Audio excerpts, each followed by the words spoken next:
Evening. Ingraham Live, The debut, Laura Ingraham Live, all the success. the Ingraham Thanks so angle, much, and I'm Sean. so Really proud of you and appreciate it. happy for you. Wish you all the success. Thanks so much, Sean. Really appreciate it. And welcome everyone to the debut of the Ingraham angle. We're going to dive in today's indictments and implications for the Trump administration, and of course, our exclusive interview with White House Chief of Staff John Kelly shortly. But first, the angle. I want to start by posing a basic question. The one that Sinatra asked in that old song, "What is America to me?" It's a question that gets lost in the constant infighting that consumes us here in Washington. Ronald Reagan said that the American dream is not that every man must be level with every other man. The American dream is that every man must be free to become whatever God intends he should become. But over the past few decades, the government became an obstacle to people realizing that dream. Look, politics is supposed to be a career devoted to public service, protecting our life, our liberty, and the pursuit of happiness. But for too long, it was dominated by special interests, big business, and of course, the media elites. The politicians were supposed to be helping you. Instead, they helped themselves. They were elected to run the government, not to run you over with it. Millions of Americans voted for Trump because they had had enough. They were tired of being bullied by politicians and the so-called experts who gave us endless wars, saddled us with $20 trillion in debt, and left us with a border more wide open than Harvey Weinstein's robe. They were tired of the ruling bipartisan elites in Washington, and a media establishment that didn't just cover them, but covered for them. Day to day, what do most of you worry about? Paying the bills, sending your kids to a decent school, your health care, maybe saving something for retirement? Most of us, I think, want three things: liberty, prosperity, safety, liberty, and that includes preserving our history. So far, despite the endless negative reporting, we the people are doing pretty well under Trump. The economy is soaring, unemployment is down, the trade deficit is down. Trump is renegotiating NAFTA and other unfair and outdated trade deals. He's reformed the VA. He's appointed incredible judges to the federal bench, more coming this week, and of course Justice Gorsuch to the Supreme Court. He's enforcing the border, novel concept, and deporting violent criminals. Who doesn't want that?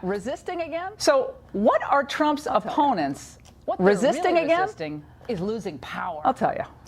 What they're really resisting is losing power. The people took their power back on Election Day, and the establishment is mad as hell. Let's face it, they really don't like the American people, not very much at least, or their forefathers. There's a self-loathing in the air. Do you feel it? Forces hell-bent on erasing our historical memory. Literature. American monuments, works of art, literature, the remembrances of men and women who imperfectly made their mark on the American experiment are being ripped from the classrooms and the public square. The memory and works of Washington, Jefferson, General Lee, heck, even Harper Lee, are being sacrificed on the high altar of political correctness. What kind of country are we leaving our children? We owe future generations the opportunity to understand the glories and, yes, the sins of the people who made these United States of America. Our children have a right to be fully informed, a right to a complete record of what went before, and yes, the chance to ask themselves in time, what is America to me? In George Washington's farewell address, written with Alexander Hamilton, he said, "Of all the dispositions and habits which lead to political prosperity, religion and morality are indispensable supports. In vain would that man claim the tribute of patriotism who should labor to subvert these great pillars of human happiness, these firmest props of the duties of men and citizens, what we believe. Our love of God, family, and country. These aren't trite relics of the past, but are at the very core of who we are as Americans. And certainly this show is going to be about all of this. And certainly the political, the legal, and the cultural battles of the day. But something more. That of your families. How all of that affects your life and that of your families. I take all of this very personally. I'm doing this because I care about what happens to this country, to our children, and our children's children. Now, there'll be times when you disagree with me, and sometimes vehemently so, and I'm sure you're going to let me know.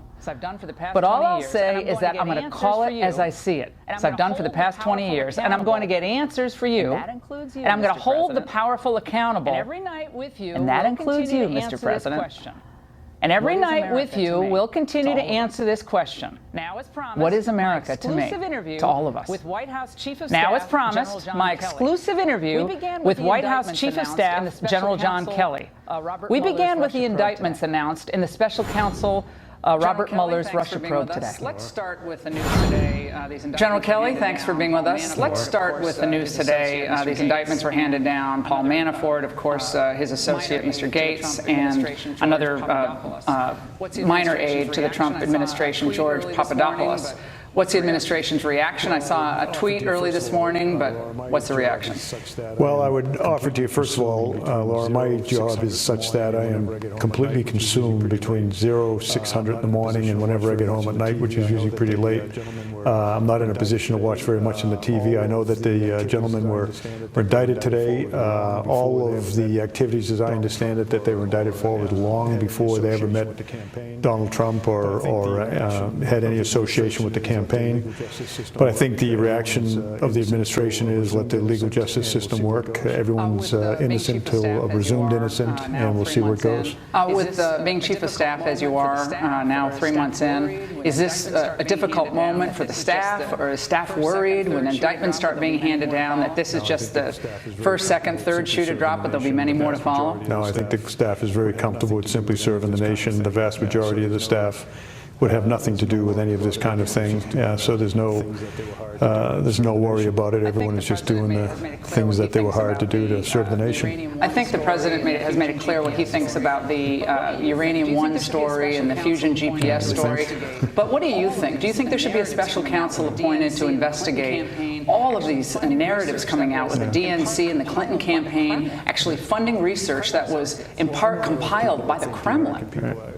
Kremlin associates. Well, I'm one of those people that think the American people really do have a right to know what their government does, have a right to know what their government is doing on any given day, and by the same token, what private citizens are doing if they break the law. Again, everyone's presumed innocent, but I think with the focus of that's been on Mr. Trump and the focus that's been on this Russian collusion, which of course is not the case at all with Mr. Trump. We're very, very confident that these kind of accusations, unfortunately, the U.S. population outside of the echo chamber that is Washington essentially could care less about Washington, D.C. If you go out there into the hinterlands, people don't care. They're disgusted. If you look at the rates of acceptance among the U.S. population, the U.S. Congress, the media is all way down in the single digits or in the teens. Most people in America look at Washington with amusement, but not with an awful lot of respect or interest.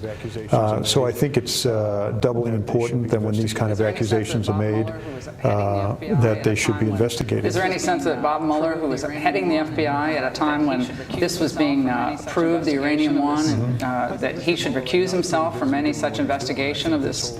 I think Mr. Mueller right now is pretty busy doing what he's doing. I think this whole...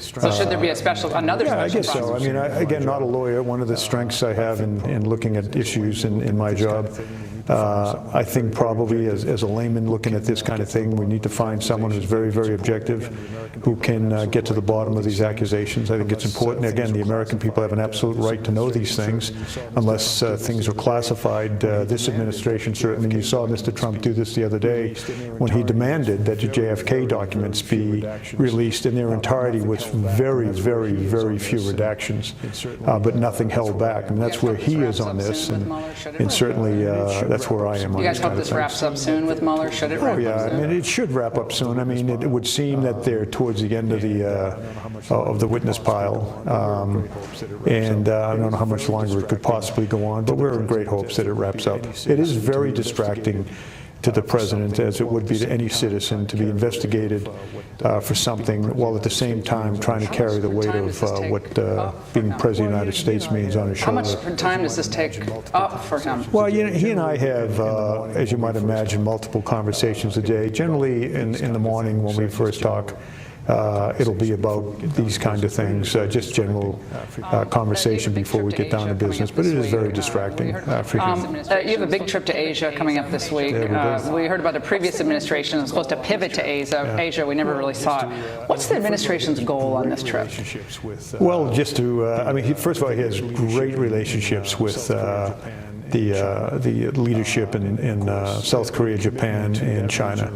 And then, of course, a commitment to that region of the world to be involved. So he's going to build on those relationships, and of course we'll do two conferences, one in Vietnam and and we'll go to Hanoi to touch base with the national leadership there, and then go to the Philippines, where he'll meet for conferences, but where he'll meet the president of the Philippines. All of this is just to solidify relationships that are already pretty positive in my view. Japan wants a nuclear language from the United States. If North Korea should launch an attack on Japan, they want to feel like there will be a strike by the United States. Are you guys going to give them that language that they want? There's commitments in place for us to help. Overwhelming force is not necessarily saying a nuclear response. That's exactly right. But what we really hope, what I should say, what the president really hopes, and we all men and women of goodwill feel this way, is that the leadership, such as it is in North Korea, come to their senses, and with the help of countries like China, decide to denuclearize, give up their atomic weapons. There's no reason for them. There's sort of no purpose for that country. Just destabilizes a number of relationships, and obviously an ICBM program. There's absolutely no reason. But I don't think we can have a country like North Korea have a ICBM that can deliver a nuclear, now a thermonuclear device on the mainland of the United States. They already have the capability to at least reach with missiles to the great American citizens that live in Guam. Congressman Trent Franks talked about the possibility of North Korea, with its hydrogen bomb capabilities, ultimately being able to explode an EMP over the middle of the country, electromagnetic pulse bomb. And you play that out, that could ultimately lead to the death of like 90% of the country. Cars don't work, computers don't work, nothing works without the computer any longer. What about that? I mean, that's a scenario that's, like, Newt Gingrich wrote a novel about that, but that is the kind of thing that I think about keeping you up at night, because when I started reading about that really is terrifying. And that's why he cannot have a ICBM that can deliver a survivable nuclear device to the homeland. But they're coming close, Laura, and I just don't think it kept you up at night. You said this was the issue that kept you up at night more than any other issue. Is it still? It certainly still is, because it's such a destabilizing. But the great hope we all have, and they're already doing this, is that the Chinese exert their pressure. They're already observing the sanctions. We know that, to exert pressure on the leadership in North Korea, and we have great hopes for the Russians as well. President Xi was just re-elected. He's being compared now to Chairman Mao. He's of that stature in China. The president tweeted out a comment basically congratulating President Xi on this historic victory. I'm paraphrasing. But Mao killed like 60 million people. Like, it's a communist country. Why are we kind of celebrating Xi's presidency? Is because we need them? We need their help? Move in the North Korea problem? Again, as Americans, we can't conceive of accepting a government like that, such as it is. But that is not us to pass judgment on. I think working with people, no matter who they are, is better than not talking to them. They have a system of government that is apparently works for the Chinese people, and not all of them. Well, not all of them. There's a lot of Christians it doesn't work for. But let's hope that this is a new kind of leader, and and not look back so many decades. What's our relationship with China? Are they friend, foe, trading partner? How would you describe Well, they beat us pretty badly in terms of trade. That doesn't make them an enemy. They are, to say the least, a world power. That doesn't make them an enemy. They're probably in many ways have been smarter than we are in terms of business and trade. President Trump is committed to changing that relationship on a collegial basis. The disparity between what we buy and sell from them is very great, but by no means are they, I wouldn't even consider them competitors necessarily, just simply another world power. They have a $360 billion trade. I think it's closer to 5. But whose fault is that? I mean, that's our fault. Yeah, well, they're doing what's good for them. My hat's off to them for taking advantage of whatever they've been able to take advantage of to have that trade relationship. This president is committed to changing that relationship, but to do it in a collegial way. We have an acting assistant secretary for Central and South Asian Affairs at State. We still do not have a permanent assistant secretary. In other words, it's a career diplomat, no offense to Alicia Wells, but it's not Trump's pick. Why is that? Why is a snail's pace of getting people nominated and approved? The names have been put forward in most cases. I think and the president was making this case last week when he had lunch with the Republican caucus on the Senate side. We are, if you compare where this administration is relative to the Obama administration, we are way, way behind. Maybe half the number of those confirmed. And even under the last Bush administration, we're way behind. The Senate Democratic leadership has been very, very effective in slowing things down to a snail's pace. Has the Secretary of State slowed things down at State Department? The reports are that there's a bit of a divide there, that some of the names that the president wanted have been rejected, and that means then we don't have these key positions filled. I would tell you that there's an awful lot of incredible vetting that goes on. So when before you're nominated to take a position, or even before the president considers you, and before the secretary considers you, there's a tremendous amount of vetting that goes on, and frankly, a lot of people have complicated finances and have complicated lives. Those positions are going to be filled. They will definitely be filled. At one point, you were reported to say that on the refugee question, you'd like between 0 and 1 refugees coming into the country. Now, the president said 45,000 refugees. Traditionally, it's been about 20,000 a year, overwhelmingly from the Middle East. They're Islamic, very few Christians still coming in. What's happening there, and why that number is so large, given what you advocated and what the President Trump campaign? I don't ever remember. I read that. Actually, my wife told me. Oh, your wife did. She's always right, by the way. I don't ever remember saying between 0 and 1. My time at DHS was definitely we should not take refugees into the country unless we know who they are. And consequently, we've improved the vetting process.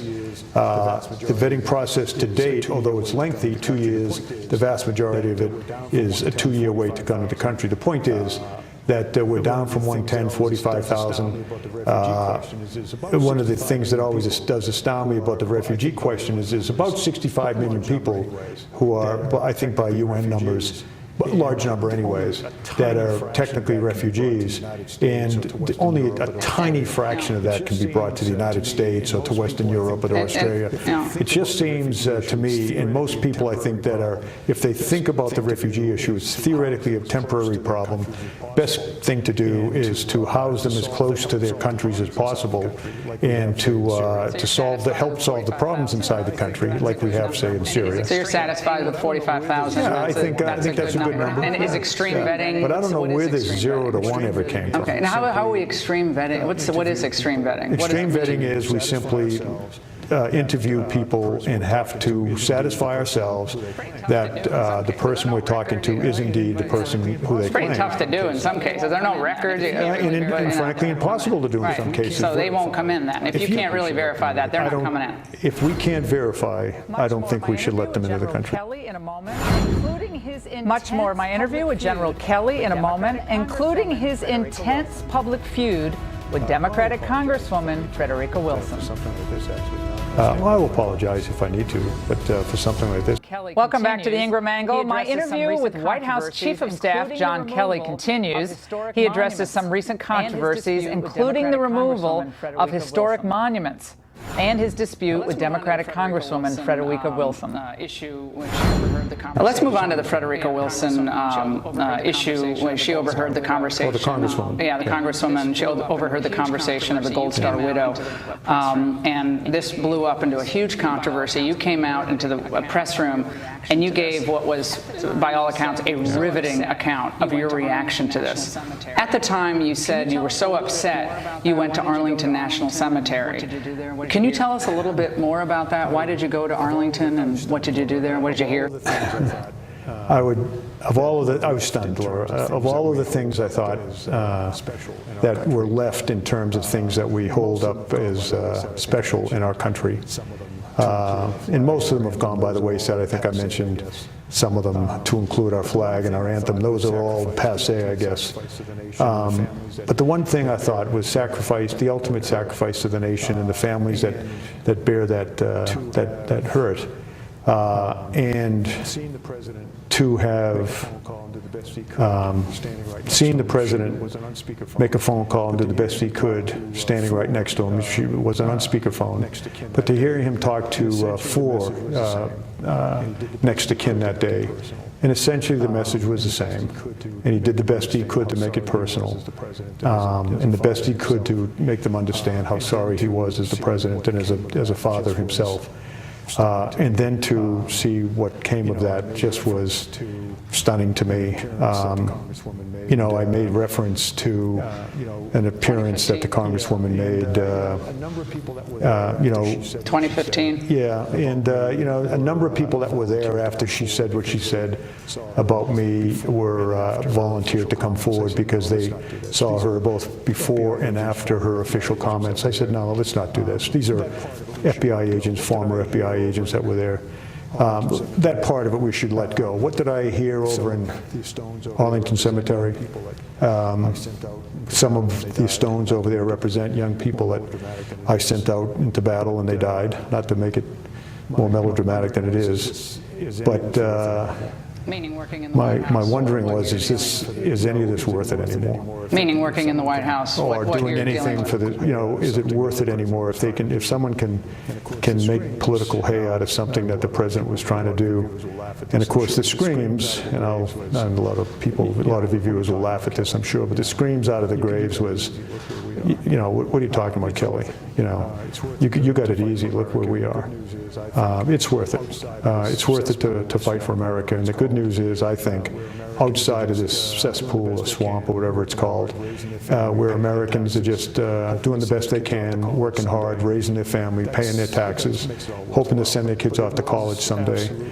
That makes it all worthwhile. But it was absolutely depressing to me to see how that was turned into a political event. I just don't know how anyone could possibly criticize another human being for doing the best he or she could do to express sorrow from the bottom of their hearts. It was stunning to me. The widow of LaDavid Johnson basically corroborated what the Congresswoman recounted about the conversation. So that was her reaction. There's also comments that Frederica Wilson in her speech did not brag about getting funding, as you indicated in your remarks. I actually watched Frederica Wilson's speech, and she certainly used the word I a lot in talking about how, and I think we actually have a clip of it. I said, I'm a school principal. And I said, excuse my French.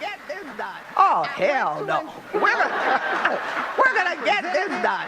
I went to an attack mode. I presented it.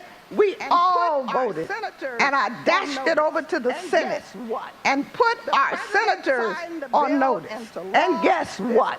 The president signed the bill into law this past Tuesday, April 7th, 2015, with a bang, bang, bang. Well, I'll go back and talk about before her comments and at the reception afterwards.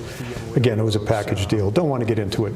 As far as the young widow goes, she has every right to say what she wants to say. But it's the politicalization of something that was so from the heart. But do you feel like you have something to apologize? Do I? Yeah. Oh, no. No, never. Well, I'll apologize if I need to, but for something like this, absolutely not. I stand by my comments. What do you pray for? I pray for world peace. I pray for our society that seems to be so broken right now and against itself. I pray for my family. I pray for my son and all the fallen. I pray for a lot. A prominent church in Alexandria, Virginia, where George Washington worshipped. It's historic, of course, in Robert E. Lee. I think I saw this yesterday. They decided to pull the plaques memorializing both George Washington and Robert E. Lee because they want the church to be inclusive and be considered more tolerant. What is your reaction to that type of attempt to pull down little markers of history? Well, history's history, and there's certain things in history that were not so good, and other things that were very, very good. I think we make a mistake, though, and as a society, and certainly as individuals, when we take what is today accepted as right and wrong, and go back 100, 200, 300 years. Or more, and say what what Christopher Columbus did was wrong. 500 years later, it's inconceivable to me that you would take what we think now and apply it back then. I think it's just very, very dangerous, and it shows you how much of a lack of appreciation of history and what history is. I would tell you that Robert E. Lee was an honorable man. He was a man that gave up his country to fight for his state, which in 150 years ago was more important than country. To compromise led to the Civil War. And men and women of good faith on both sides made their stand where their conscience had them make their stand. They'll be pulling down the Washington Monument at some point. What are they going to rename it, General? We're running out of names. No, we can find some cult hero that we can put up there and say, well, he really was the great one. Andy Warhol or someone like that. But yeah. Congressional never-Trumpers, and you know who they are: Jeff Flake, John McCain. They're resisting the Trump agenda, a lot of it at least. How do you, as a White House, deal with that? Keep all wings of the Republican Party together? Is it possible to make so everybody feels like they're getting a say in this process, so they don't feel left out? Yeah, as I say, he talks directly to members of Congress on both sides of the aisle, both sides of the Hill, on a regular basis. Doesn't hesitate to pick up the phone and call a Democrat and get their sense of. Who does he call most? Schumer? Is it Schumer's? Well, I mean, Mr. Schumer certainly. He's interacted with people like Ms. McCaskill and invites them sometimes to go on trips. Mr. Donnelly from Indiana went on a trip out to his home state. So he doesn't hesitate to call. He has learned, I don't think he'll ever accept, that politics sometimes trumps what's good for America. We're doing the tax cut debate, not debate, but the House and the Senate are developing their plans. Doesn't he have to get engaged, though? He didn't get that engaged on Obamacare, and that went down the tubes. He's very engaged, and I think what we're about to see is the agents of the swamp are going to start. They're already amassing to stop some of the things that the House, Senate bills have in them, what the president wants. And he's going to take them on, and he's going to take this thing down to the wire. But he wants to is working with the Congress, both sides of the Hill, and I think there's going to be a great tax cut come out of this. But if there isn't, it won't be because. Is there an if? No, I don't think there is an if. That's a great point. He will fight tooth and nail to get what he believes is right for the American people relative to a tax cut and to stimulate our economy. One final question. Halloween. If you could be one character, just one, dress up as someone, General. Infantryman. Who would it be? Oh, a Marine sergeant. Good man. Infantryman. Appreciate it. Good man. Yeah. Good man. Thanks so much. Sure. Appreciate it. Hope it went well. What you really need to know about the Mueller And up next, what you really need to know about the Mueller indictments. We'll be joined by former U.S. Attorney General Mike Mukasey and a former senior counsel on Ken Starr's Clinton investigation. At the top of the show, today, special counsel Robert Mueller, former Trump campaign chairman Paul Manafort, and his longtime associate Richard Gates were each indicted on 12 counts that included money laundering, tax fraud, and making false statements. Almost all of their alleged illegal activity occurred before the 2016 election got into full swing, and the indictment makes no mention of the Trump campaign. Here's how the White House press secretary Sarah Huckabee Sanders responded. Today's announcement has nothing to do with the president, has nothing to do with the president's campaign or campaign activity. We've been saying from day one there's been no evidence of Trump-Russia collusion, and nothing in the indictment today changes that at all. There was one potentially troublesome announcement by Mueller, a low-level foreign policy volunteer to the Trump campaign. His name is George Papadopoulos, pled guilty to lying to federal agents about his contact with a Russian national. Joining us now for reaction in New York, former U.S. Attorney General Mike Mukasey, and here in Washington, Paul Rosenzweig, a former counsel for, of course, Ken Starr's Clinton investigation. Gentlemen, it's great to see both of you. Let's start with Judge Mukasey. Judge, take it away. You saw the indictments and the agreement, the plea deal that Papadopoulos agreed to. He pled to lying to federal agents. What's your take? I did. The first thing I have to comment on, because of the contrast between the segment that you just broadcast and what we're going to be talking about now, is that the contrast between somebody like General Kelly and some of the pygmies that we're going to be talking about now, between his sense of history, his personal sacrifice, and what they're doing couldn't be greater. And you're stressing the importance of thinking about what the country means.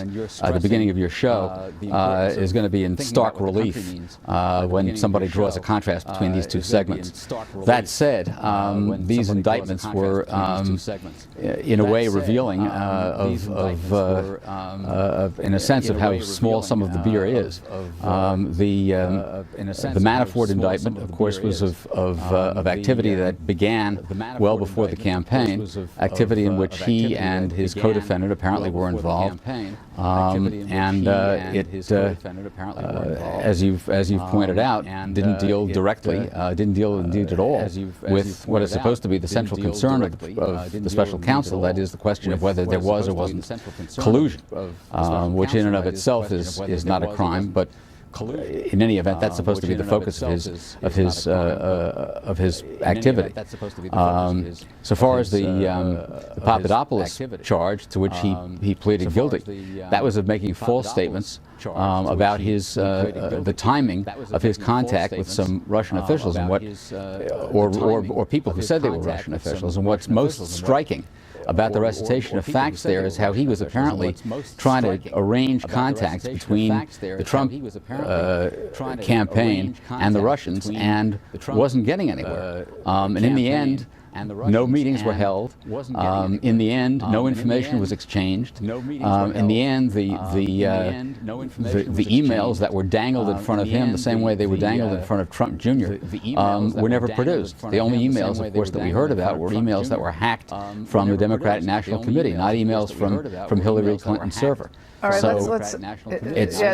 so Papadopoulos, though, could be a real problem. And why? Or he's a volunteer capacity? Was he trying to get in big with the larger campaign structure? They reference a couple of different campaign supervisors. They're calling him a cooperating witness of some sort. Yeah, well, I think it's premature to characterize Mr. Papadopoulos as small beer.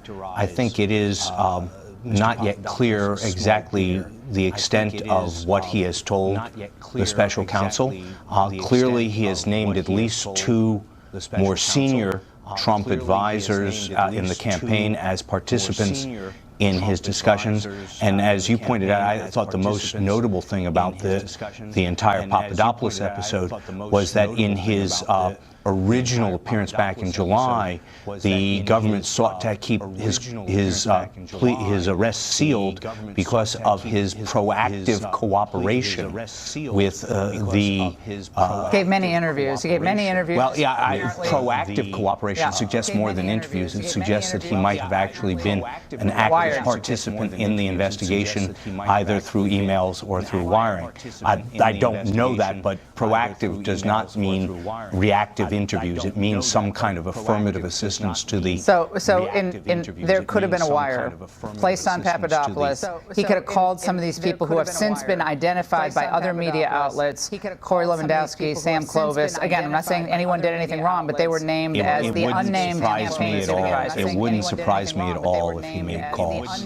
Judge, what happens ultimately here with this investigation? If you had to game it out now, it's impossible to say this. They have a limitless budget. Can't game it out. You can't game it out. The one thing I would point out is that if he was proactive in the way that's just been suggested, one hopes that he was kept under pretty tight control about who he had conversations with, because during that investigation, some of those people were represented by counsel, and if he had conversations with people who were represented by counsel, that's going to trip people up in a very big way. Do you think there's a special counsel going to be appointed in these other Russia scandals we're going to get to next block, either with Uranium One or this Fusion GPS? Special counsel on the special counsel? I think that's one special counsel too many. Yeah, too many. Maybe two. The whole statute. I'm sorry, I think the whole statute's unconstitutional, but that's just me. I'm with Bork, who is it Judge Bork who believes that. Judge Mukasey and Mr. Rosenzweig, we're so great to see both of you. Thank you so much for joining us. And up next, Congressman Devin Nunes joins us live. Is there more evidence that Hillary Clinton's campaign is the big culprit over Russian collusion? Coming up.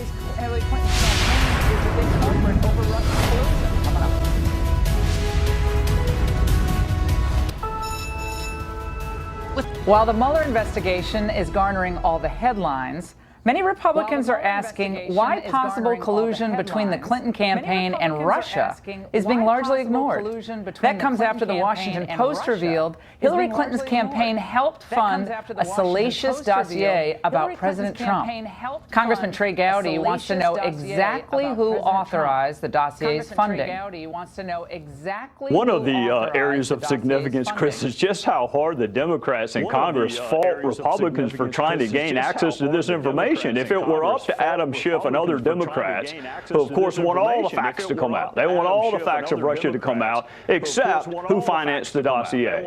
I'm also interested in sharing some memory tricks with folks at the DNC, because no one can remember who paid $10 million to a law firm to do Oppo research. I find that stunning. $10 million, and no one can remember who authorized it, who approved it. That's a lot of billable hours, speaking as a former attorney. Joining us now for reaction is Congressman Devin Nunes, the Republican chairman of the House Intel Committee. Congressman, you look great this hour. Look, you're here. Thanks for being with us on the first show. Okay, so where are we now on this? And make it easy for our viewers to understand and follow this. Where are we today? So there's a lot of moving parts. So let's start with, we still have information from Fusion GPS that we need from the bank. We still have a whole host of information from the Department of Justice and FBI that we hope to begin to get tomorrow. So we are just really at the beginning of unraveling questions that we've been asking since March. And let me go to what Mr. Gowdy's comment was there. If people really believe that the FBI did not know who paid for that dossier, I've got a bridge to tell you. There is no possible way that the FBI did not know who paid for that dossier. And yet, month after month So who's lying at the FBI? Who specifically said that? We don't know if it's, is it just Comey or is it the whole FBI? We don't know if it's, and let's just take, what you're saying about the FBI there, that's quite a charge. Absolutely. This is the government out of control. That this is, we hear about deep state, we hear about these forces burrowed in the government who are working against the people's interests, the need to know, transparency in government. It is not okay for us to ask since March, who paid for the dossier? What did you use the dossier for? And then it comes out only because of subpoenas to the bank, and the bank was going to have to produce the subpoenas. Then all of a sudden they cut a deal. And then they cut a deal. Now, where are we with these bank records? I read today that you're in the process of getting them, and did they just willingly turn them over? They're still fighting? We're fighting in court.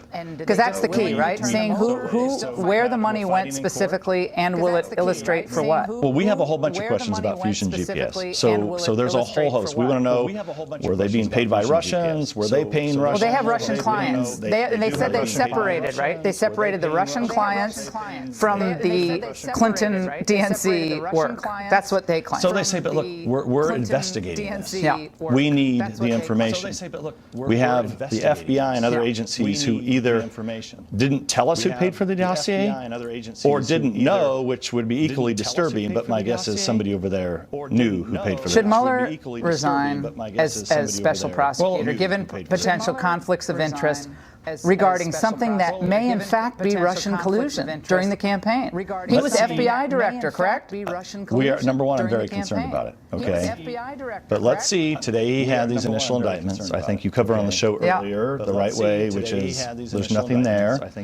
Let's see where he goes from here. If this continues to drag on and on and on, then we're going to have a problem, because right now what I see is we have Fusion GPS obstructing the investigation, the Democrats obstructing our investigation, and the government, the executive branch, obstructing our investigation. Could Obama have known about this? Well, he was briefed on the dossier. In January, supposedly he didn't know anything about it before then. Why would he? But this was $10 million paid to Perkins Coie law firm that then funneled it to Fusion GPS. Why did the payment go that way? Why did it go to the law firm to Fusion to Christopher Steele, who got the information from Russia to cover the tracks. Right. To cover the tracks. And I think it's hard to believe that when President Obama was being briefed on this dossier, that all of his intelligence people, the best intelligence agencies in the world, had no idea who paid for that information. Adam Schiff, your Democrat counterpart, has said that you have become an obstacle to the Trump-Russia collusion investigation because you were stepped aside and then you didn't step aside. Can you clear that up for us, because that's confusing to people. People think you recused yourself. There's a lot of crazy things that the media, the mainstream media, says about me and others. But the bottom line is this: we are being obstructed in this investigation. We have for a long time. There's no question that I was attacked viciously by the left. You're well aware of it. To try to get me off this investigation. They were trying to intimidate you from speaking out, which is what they do to a lot of people. Do they not? That's what they did. They were trying to intimidate you from speaking out, which is what they do to a lot of people. It was all over me originally going to the White House saying that you looked at these documents. I looked at documents where Trump administration officials had been unmasked. Right. Some of those ended up in the media. This is a major problem with leaks from our intelligence agencies. Yeah, the deep state's leaking. They leaking to make you look bad. And are you going to bring back Susan Rice and these others to testify? We are going to. Samantha Powers, bringing them back. Unfortunately, we're going to bring back a lot of people. Well, let's hope they actually. Or the DOJ could do their job and begin to investigate this. Well, I'm not thinking Bob Mueller's going to rush to that, but maybe I'm just being pessimistic. Thank you very much, Congressman. Congratulations on your show. And directly ahead, another Hollywood creep exposed, and the mainstream media hits a new low in its response. And the mainstream media hits a new low in its response. Get worse. There's news about the latest Hollywood creep, actor Kevin Spacey, a close friend of Bill Clinton, by the way.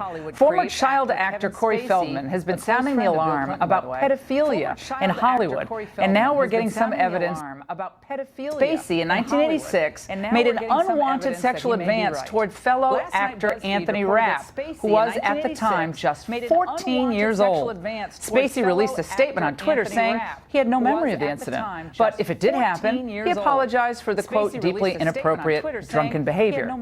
Deeply inappropriate behavior, drunken behavior? We're talking about the abuse of a child, not throwing up on an oriental rug.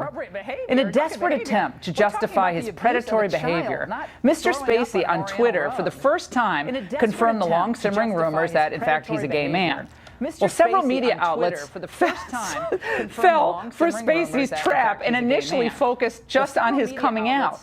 One ABCnews.com headline read in part, quote, Kevin Spacey comes out in emotional tweet before it was changed to include Spacey's apology and the abuse allegation. Frankly, I don't care what your sexual preference is. No one gets a pass when it comes to sexually targeting a child.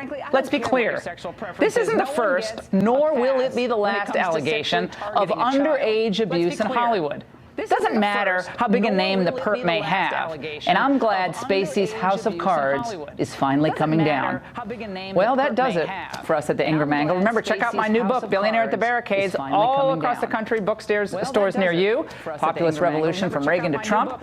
But now, my friend Shannon Bream is next. I'm so excited for her. Shannon, I am thrilled for you at 11 p.m. Eastern every night, Monday through Friday. Shannon, take it away. We'll be watching. Thank you so much, Laura. Great show. Hello and welcome to Fox News at Night. I'm Shannon Bream in Washington.